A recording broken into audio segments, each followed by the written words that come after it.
कर्नाटक सरकार में मंत्री दिनेश गुंडूराव जी हमारे साथ हैं। आप लोग दिल्ली पहुंच गए, फंड की मांग कर रहे हैं। बीजेपी कह रही है कि आपने चुनाव में बड़े बड़े वादे कर दिए, आप वो पूरे नहीं कर पा रहे, तो आप लोग धरना दे रहे हैं। देखिए, फंड हम नहीं मांग नहीं कर रहे। हम ये बोल रहे हैं कि हमको अन्याय हो रहा है। हमारा जो राइटफुल शेयर है हमको नहीं मिल रहा है। जो फाइनेंस कमीशन का रिकमेंडेशन है वो भी इम्प्लीमेंट नहीं हो रहा है। जो सेंट्रल गवर्नमेंट का बजट डिक्लेरेशन है उसका पैसा हमको नहीं मिल रहा है। जब हमको ड्राउट होता है, जैसे ड्राउट डिजास्टर रिस्पांस फंड, उस फंड में आज तक मीटिंग भी नहीं किया है कितना हमको देने का उनका जिम्मेदारी है, वो भी नहीं कर रहे। तो और क्या है, सेंट्रल गवर्नमेंट, जब कर्नाटक स्टेट नंबर 2 है इस देश में गवर्नमेंट ऑफ इंडिया को पैसे देने में। महाराष्ट्र नंबर 1 है, कर्नाटक नंबर 2 है। लेकिन जब हमको दिक्कत आता है और जो हमारा राइटफुल शेयर है उसके ऊपर आप अगर अन्याय करते हैं तो हम क्या करना है। हम आपको मीटिंग अपॉइंटमेंट मांगते हैं, बहुत मुश्किल से देते हैं, लेटर्स लिखते हैं, ठीक से रिस्पांस नहीं मिलता।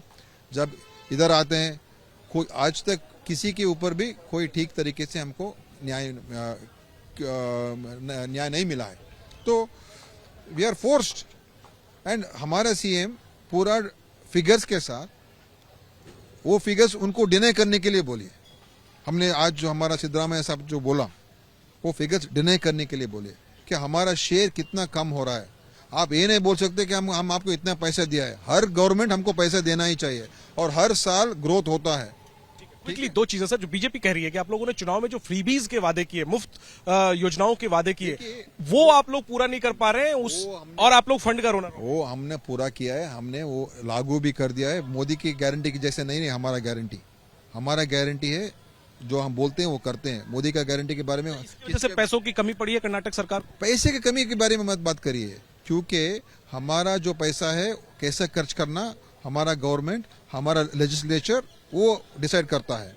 ठीक है, हम ये बोल रहे कि हमको जो पैसा मिलना चाहिए गवर्नमेंट ऑफ इंडिया से, उसमें अन्याय हो रहा है, वो ठीक करने का जिम्मेदारी गवर्नमेंट ऑफ इंडिया का है। वो करना चाहिए ना। वन लास्ट क्वेश्चन सर, चूंकि कर्नाटक सरकार ने आज धरना दिया है, अगले दिन केरल की गवर्नमेंट धरना देने वाली है और लगभग एलिगेशन इसी तरीके के हैं। तमिलनाडु की सरकार भी सपोर्ट कर रही है केरल सरकार के धरने को। क्या ये लोकसभा चुनाव से पहले बीजेपी को साउथ इंडिया में घेरने की कोशिश है इंडिया पार्टीज की? क्योंकि बजट वाले दिन आपके एक सांसद डीके सुरेश ने तो एक अलग देश तक की मांग कर दी थी। वो ठीक है, वो सब हमने भी बोला, वो सब ठीक नहीं है, क्योंकि इस देश को बनाने में हम सबका हाथ है और ये देश एक रहना है, उसमें कोई डिस्प्यूट भी नहीं है। वो कुछ इमोशनल में बोल दिया कि हमको स्टेट को अन्याय हो रहा है, ऐसे बोलने के लिए वो गया है। उसका इंटेंशन को ऐसा साउथ के घेरने के लिए आप जाके जो भी नॉन बीजेपी स्टेट्स उनको जाके पूछिए ना, वेस्ट बंगाल में क्या हो रहा है, दिल्ली में क्या हो रहा है, उनको जाके पूछिए ना। तो इधर गवर्नमेंट ऑफ इंडिया बीजेपी का जो स्टेट्स है उनको अलग तरीके से देखता है, जो नॉन बीजेपी से उनको अलग तरीके से देखता है। पूरा आप ये सब नहीं दिखाते हैं, सिर्फ आप हमको पूछते हैं लेकिन नहीं दिखाते हैं, क्योंकि आपको भी डर है।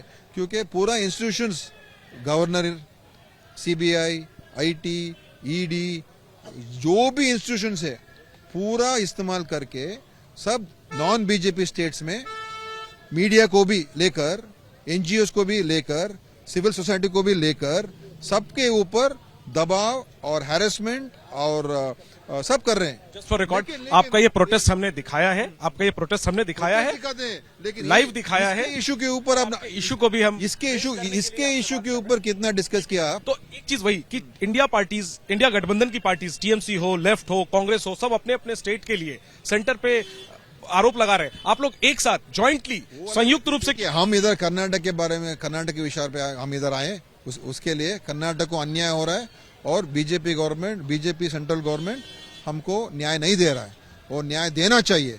इसके ये एक मुद्दा हम जरूर, और अगर वो न्याय नहीं देते हैं इसको एक बहुत बड़ा मुद्दा बनाएंगे हम।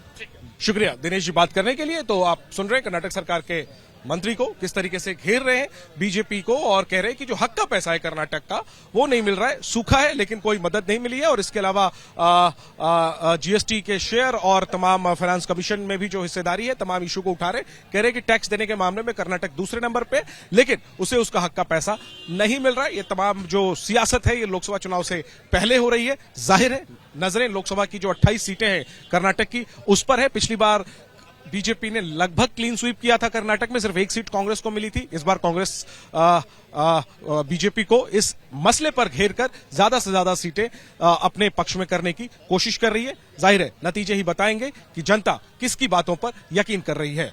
कैमरा पर्सन रवीश पांडे के साथ जैनेंद्र, एबीपी न्यूज, दिल्ली।